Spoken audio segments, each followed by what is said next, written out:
Welcome. আমরা এখন দেখছি প্যারাবোলার সমীকরণ মনে রাখার উপায় 2। আচ্ছা, এই ভিডিওতে আমরা দেখব যে যখন প্যারাবোলার আকার এই ধরনের হবে, অর্থাৎ শীর্ষবিন্দুর অবস্থান মূলবিন্দুতে না থেকে এইচকে এইরকম যে কোনো একটি বিন্দুতে প্যারাবোলার শীর্ষবিন্দু থাকবে, তখন আমরা আমাদের যে ফর্মুলাগুলো তাতে কি বদল আনব। এর আগে আমরা দেখেছি ভিডিও 1-এ, আগের ভিডিওতে একটা আছে যে প্যারাবোলার শীর্ষবিন্দু যদি 0-0-তে থাকে তবে তার সমীকরণের আকারগুলো এই রকম হয়। এবার আজকে আমরা দেখব যে এই ভিডিওতে আমরা মনে রাখার উপায় যে দেখেছিলাম তার সঙ্গে আমাদের প্যারাবোলার সমীকরণের আকার যদি এই রকম অথবা এই রকম হয়, অর্থাৎ শীর্ষবিন্দু এইচকেতে থাকে, তাহলে আমাদের কি বদল করে নিতে হবে মনে করার উপায়তে আমরা সেটাই দেখব। আগের ভিডিওতে আমরা দেখেছিলাম মনে রাখার দুটো নিয়ম, যে বর্গ অক্ষ বর্গশূন্য, এ সাথে চিহ্ন রাখে, 2 রাখে প্লাস মাইনাস। এবার এই রকম ফরম্যাটে আমরা যে দেখলাম যে আমরা আলোচনা করছি প্যারাবোলার শীর্ষবিন্দু স্থানাঙ্ক যখন এইচকেতে থাকবে, তখন আমাদের ফর্মুলাগুলোর যে সমস্ত স্থানাঙ্ক আমরা দেখব তাতে এক্স অক্ষের সঙ্গে এই এইচ, ওয়াই এর অক্ষের সঙ্গে এই কে যোগ করে নিতে হবে। আমরা উদাহরণ দেখলে বুঝতে পারবো আমি কি বলতে যাচ্ছি। এইখানে আমরা উদাহরণটা দিয়ে দেখব। শীর্ষবিন্দু এইচকে সমীকরণের আকার এইরকম, প্যারাবোলার অক্ষ এক্স অক্ষের সঙ্গে সমান্তরাল অবস্থায় আছে, আর আমরা এই জিনিসগুলো কীরকম করে পেতে পারি এইখানে আমরা আলোচনা করব।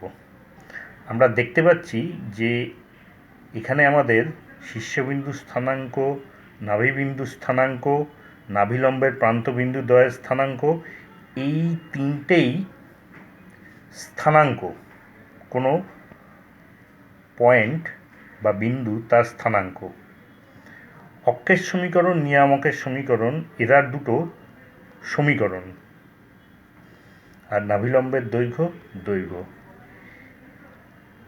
অর্থাৎ কিনা শীর্ষবিন্দু স্থানাঙ্ক, নাভিবিন্দু স্থানাঙ্ক, নাভিলম্বের প্রান্তবিন্দুদ্বয়ের স্থানাঙ্ক, এতে এক্স অক্ষের সঙ্গে এইচ, ওয়াই অক্ষের সঙ্গে কে যোগ হবে। কেমন জিনিসটা? যেমন আমাদের আগে ভিডিও 1-এ যে আমরা নিয়ম দেখেছিলাম তাতে শীর্ষবিন্দু ছিল 0-0 এতে। এবার এইখানে আমাদের যেটা যোগ করে নিতে হবে, এইখানে এইচ, এইখানে কে, তার মানে আমাদের শীর্ষবিন্দু দাঁড়াচ্ছে এইচ কে। তেমন নাভিবিন্দু আমাদের 1 নম্বর ভিডিওর নিয়ম অনুসারে ছিল এ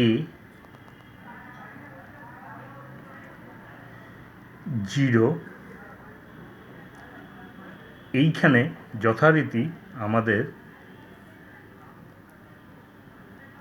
এইচ প্লাস কে যোগ করে এটা দাঁড়াবে এ প্লাস এইচ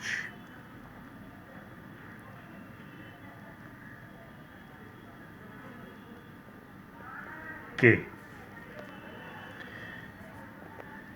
এইরকম। আচ্ছা, নাভিলম্বের প্রান্তবিন্দুদ্বয় আমরা নিয়মটা দেখেছিলাম যে আমরা দেখব স্কোয়ার আছে ওয়াই এর ওপর, ওয়াই মাইনাস কে, মানে এই ওয়াই ভেরিয়েবল সেটা স্কোয়ারের আন্ডারে। তাহলে নাভিবিন্দুর নিয়মটা আমরা আগের বার দেখেছিলাম যেহেতু এখানে ওয়াই আছে, আমাদের ওয়াই অক্ষে +-2a চলে আসবে, আর এইখানে আসবে এ। যেহেতু এটাও একটা স্থানাঙ্কের মধ্যে পড়ছে, এই ক্ষেত্রেও আমাদের কিন্তু এইচ কে যোগ করে নিতে হবে। অর্থাৎ এইটা এখানে কে +-2 বললেও একই ব্যাপার, কে +-2। তাহলে নাভিলম্বের প্রান্তবিন্দুর দ্বয়ের স্থানাঙ্ক আমার দাঁড়াচ্ছে এ প্লাস এইচ কে +-2a।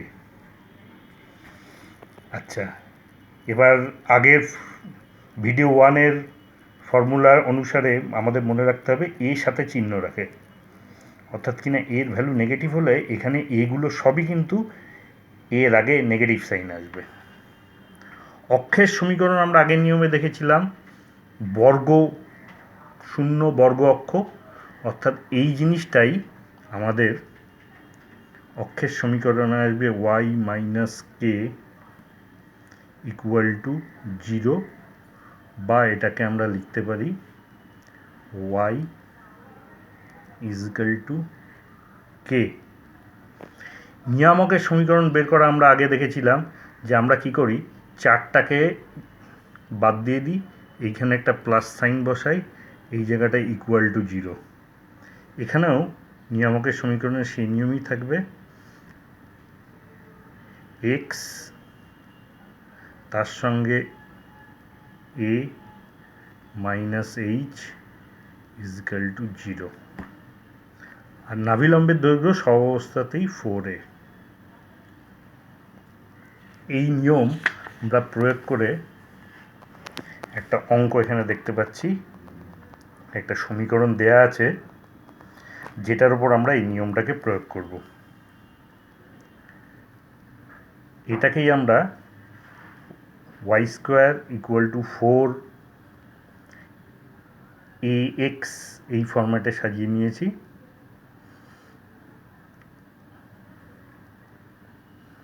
এটা 1, তাহলে শীর্ষবিন্দু স্থানাঙ্ক আমরা দেখতে পাচ্ছি hk।